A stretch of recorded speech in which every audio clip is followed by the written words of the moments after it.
Cogito, Cogito, un nouvel angle pour comprendre l'actualité. un nouvel angle pour comprendre l'actualité.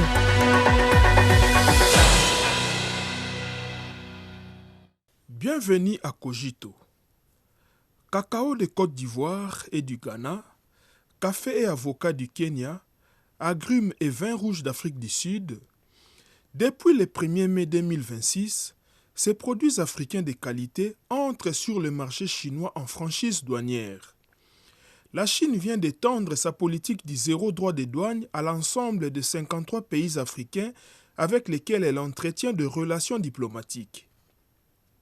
Dès le 1er décembre 2024, la Chine appliquait déjà des droits nuls à 100% des catégories de produits en provenance des 33 pays africains les moins avancés. Le 14 février 2026, un nouveau pas est franchi. Beijing annonce la généralisation de cette mesure à tous ses partenaires africains, effective au 1er mai. À cette date, la Chine étend pour 2 ans ses régimes de franchise douanière aux 20 pays africains non classés parmi les moins avancés, achevant ainsi la couverture totale des 53 nations. La Chine devient ainsi la première grande économie mondiale à adopter une telle politique, posant un jalon pour une coopération commerciale mondiale plus équilibrée et mutuellement bénéfique. Selon les analystes, cette initiative ouvre non seulement de nouveaux horizons commerciaux, mais offre aussi aux entreprises africaines un accès privilégié au marché chinois tout en donnant un coup d'accélérateur à la modernisation du continent. Des résultats sont concrets et visibles. Depuis décembre 2024, les roses d'Éthiopie, les cafés d'Angola ou les ananas du Bénin ont fait leur entrée dans le foyer chinois.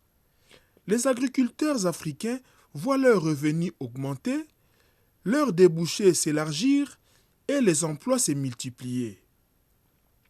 En 2025, les échanges sino-africains ont bondi de 17,7% et la Chine reste, pour la 17e année consécutive, le premier partenaire commercial du continent africain.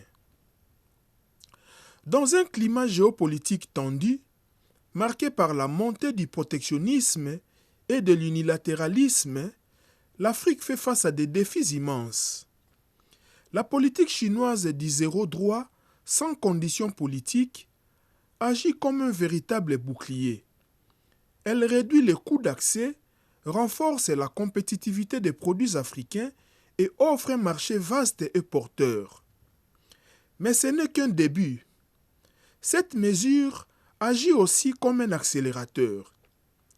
En attirant davantage d'investissements étrangers, elle apporte capitaux, technologies et savoir-faire. Elle favorise la transformation locale des produits africains avant leur exportation vers la Chine, contribuant ainsi à l'industrialisation et à la modernisation agricole du continent.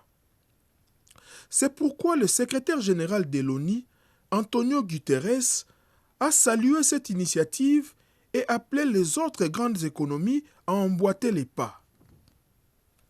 Pour la Chine, ces produits africains de qualité répondent à une demande croissante en biens diversifiés, sains et abordables. Les entreprises chinoises voient leurs coûts d'importation diminuer, leurs investissements en Afrique facilités et de nouvelles opportunités se dessinent en matière de coopération productive et de chaînes d'approvisionnement. Les sites sud-africains des stars soulignent que cette mesure représente une avancée stratégique majeure pour le commerce sud-sud et la diplomatie économique, dans un contexte où l'unilatéralisme et le protectionnisme gagnent du terrain. Comme le dit un proverbe africain, je cite « Seul on va plus vite, ensemble on va plus loin ». Fin de citation. Le zéro droit de douane n'est pas une faveur passagère, mais un engagement de développement durable. Il traduit la volonté de la Chine de faire de son immense marché une opportunité partagée. Sans la modernisation de la Chine et de l'Afrique, il n'y a pas de modernisation mondiale.